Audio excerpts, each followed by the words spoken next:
और नहीं है, ये शब्द हैं जिनको आप किताबों के थ्रू सीखेंगे, ठीक है ना, पढ़ के उसका मीनिंग निकालेंगे, जिनको आप मतलब कानूनी डिक्शनरी में सीखेंगे, जिनको केस में बताया जाएगा कि इसका मतलब ये होता है। तो ये जो शब्द होंगे ये आपकी संपत्ति होंगे। लास्ट में आपको पता चलेगा कि ये आपकी दौलत थे, क्योंकि यहाँ 5 साल में जो आप सीख के जाएंगे,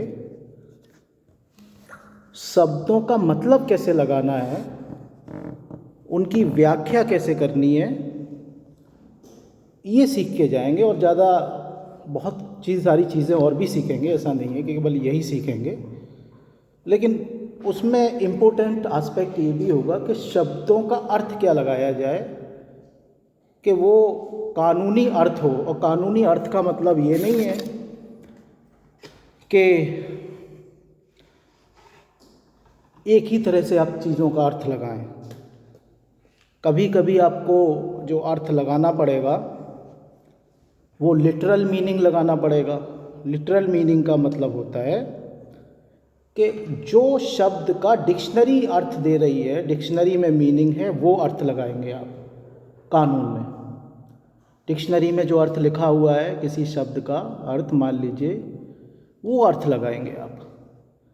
कभी कभी आप उस अर्थ को नहीं लगाएंगे, फिर कौन सा अर्थ लगाएंगे आप जो है गोल्डन मीनिंग लगाएंगे। गोल्डन मीनिंग क्या होता है अब आप कहेंगे। गोल्डन मीनिंग से पहले एक मीनिंग और समझ लेते हैं हम। कभी कभी आप मिस्चीवियस मीनिंग लगाएंगे या मिस्चीवियस रूल का इस्तेमाल करते हुए शब्दों का अर्थ लगाएंगे। अब ये मिस्चीवियस रूल क्या होता है ये भी पता होना चाहिए। तो मिस्चीवियस रूल ये होता है कि जब कानून बनाया जाता है, और कानून कोई एक दिन में नहीं बनाया जाता है, जैसे मैंने कल की क्लास में भी आपको बताया कि कानून जो है सदियों से बन रहा है। और हम इंडिया में ख़ास तौर से जिस सब्जेक्ट को मैं पढ़ाऊँगा उसका नाम है लीगल एंड कॉन्स्टिट्यूशनल हिस्ट्री। और हम इसको ख़ास तौर से जब पढ़ते हैं तो हम देखते हैं कि हमने अंग्रेज़ों के आने के बाद, ब्रिटिशर्स के इंडिया में आने के बाद इस सब्जेक्ट का डेवलपमेंट या विकास देखा है कि जब से उन्होंने अपने कानून इंडिया में आके बनाए, चाहे वो कंपनी के लिए बनाए और फिर धीरे धीरे पूरे इंडिया के लिए उनको लागू करना शुरू किया।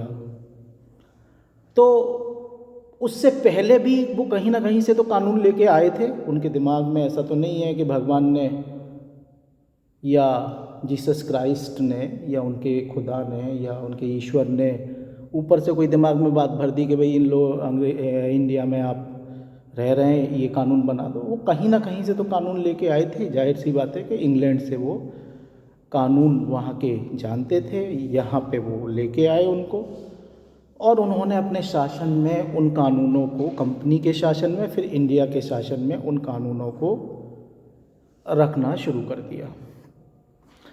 तो हम ये देखेंगे, मिस्चीफ रूल की मैं बात कर रहा था कि मिस्चीफ रूल में पुराना कानून क्या था जिसमें कोई कमी थी, और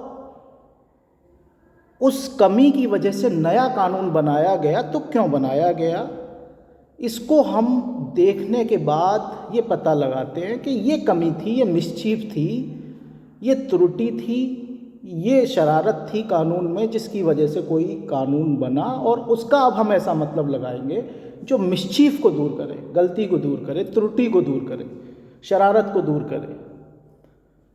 तो दूसरी तरह का अर्थ हम मिस्चीवियस रूल का सहारा लेके भी लगा सकते हैं।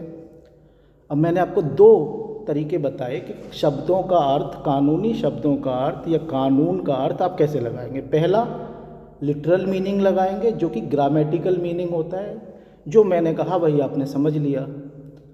दूसरा, आप मिस्चीवियस रूल का सहारा लेके कानून का अर्थ लगाएंगे। इसका मतलब ये है कि कानून में जो शरारत है उसको दूर कर देंगे और अर्थ लगा लेंगे। कानून में जो कमी है, मैंने कुछ कहा और आपने कहा कि ये कानून तो है लेकिन यार ये परफेक्ट कानून नहीं है, इसमें कुछ कमी है। मैंने कहा भाई आप पीछे क्यों बैठ रहे हैं, पीछे से आगे बैठिए। तो आपने कहा कि भाई हमारा अधिकार है बैठने का, कहीं भी बैठें, सर को इससे क्या मतलब। और आपने कौन सा अर्थ लगाया कि आप वहीं बैठे रहे, और क्यों लगाया कि जो कानून बनाया मैंने उसमें कुछ मिस्चीफ थी, कुछ कमी थी, कुछ शरारत थी, कुछ त्रुटि थी। आपने ये लगाया कि ये कानून जो सर ने बनाया है कि आगे बैठिए, ये सही नहीं है, हम वहीं पे बैठेंगे। तो कभी कभी हम शब्दों वाला अर्थ ना लगा के मिस्चीवियस रूल का सहारा लेके अर्थ लगा लेते हैं।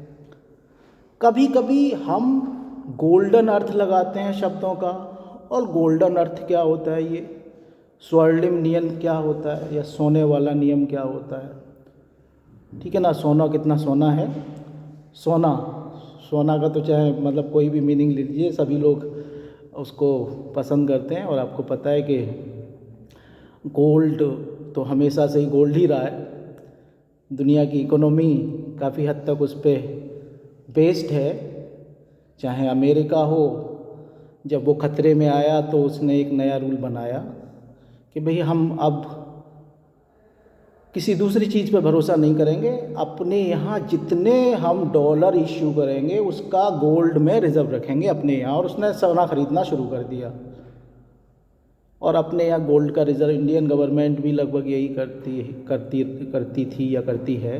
अब वो आप रिसर्च कीजिए क्या पोजीशन है, लेकिन गोल्ड का काफ़ी महत्व है, केवल लोगों के जीवन में ही नहीं बल्कि पूरी की पूरी इकोनॉमी इस पे बेस्ड रहती है। बहरहाल हम उस सेंस में भी बात नहीं कर रहे हैं गोल्ड की, हम इस सेंस में बात कर रहे हैं कि कानून में जो गोल्डन रूल है जिसके आधार पर किसी कानूनी शब्द का आप अर्थ लगाएंगे, वो क्या होता है। तो वो ये होता है कि जब कोई आपके सामने कानून बनता है तो आप उसका कैसे अर्थ लगाएं कि भाई ना तो आप लिटरल मीनिंग लगाएं, ना आप मिस्चीवियस रूल का सहारा लेके मतलब लगाएं, उसका ये अर्थ लगाएं जिससे कि सभी को फ़ायदा पहुंचता हो, सभी के ऑब्जेक्ट पूरे हो जाते हों, सभी को यूटिलिटी या उपयोगिता मिलती हो।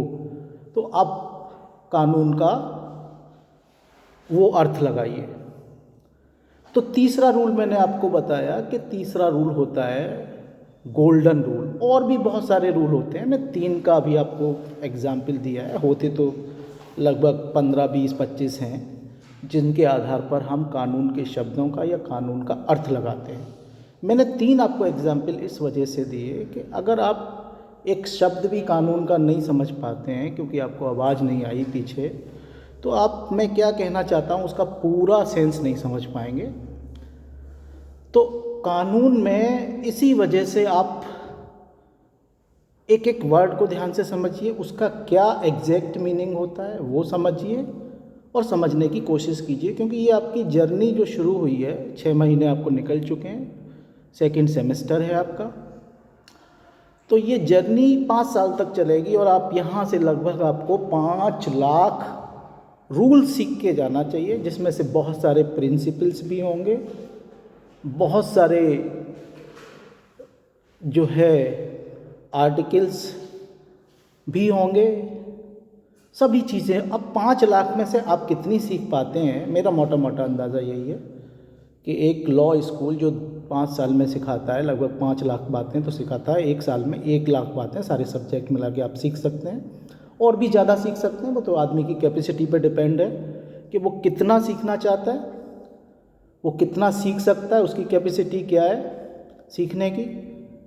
मैंने क्लास ली, कोई हो सकता है आप 10-50 बातें सीख के जाए, और कोई हो सकता है कि मेरी क्लास से 500 बातें सीख के जाए, तो वो लर्नर की कैपेसिटी पे भी डिपेंड होता है। बहरहाल हमारा टॉपिक अभी का ये नहीं है, हमारा टॉपिक आज वो अलग है, लेकिन हम इस संदर्भ में बात कर रहे हैं कि आप जब भी क्लास में बैठें पहले तो लिखना शुरू कर दें।